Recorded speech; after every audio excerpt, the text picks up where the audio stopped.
मोदी की रैली में खाली कुर्सियां, राहुल की रैली में उमड़ा जन सैलाब। 5 राज्यों में होने वाले विधानसभा चुनाव को लेकर अब महज कुछ ही दिन बचे हैं। उसके पहले सभी पार्टियां वोटरों को रिझाने के लिए साम दाम दंड भेद चारों हथकंडे अपना रही हैं।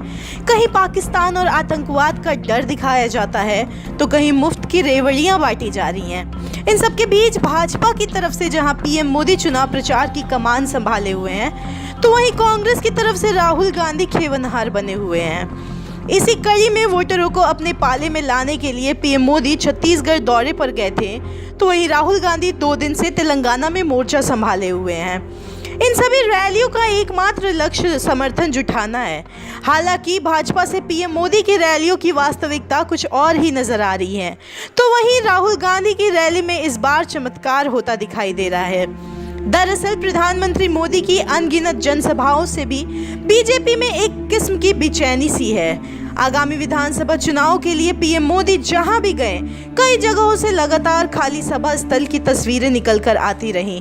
कहीं खाली कुर्सियां भाषण सुनते दिख रही थीं, तो कहीं नेताओं में आपसी विवाद दिख रहा था। कहीं पीएम मोदी के भाषण के दौरान ही जनता उठकर सभा स्थल से बाहर जाते दिखाई दी, तो कहीं बीजेपी कार्यकर्ताओं द्वारा नवयुवकों पर लात घूंसे बरसाते दिखे। भले ही बीजेपी नेता इन रैलियों को जन समर्थन का नाम दे रहे हों, लेकिन वास्तविकता ठीक विपरीत ही है। वहीं इसके ठीक विपरीत कांग्रेस पूर्व अध्यक्ष राहुल गांधी के असंख्य रैलियों और सभाओं में लोगों का जनसैलाब उमड़ पड़ रहा है।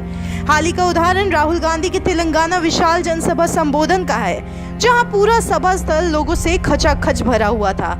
यहां तक कि मैदान के बाहर भी हजारों की संख्या में लोग खड़े थे और राहुल गांधी का भाषण सुनने को बेताब से दिख रहे थे। ऐसा लग रहा था मानो राहुल गांधी को देखने पूरा तेलंगाना उमड़ पड़ा हो।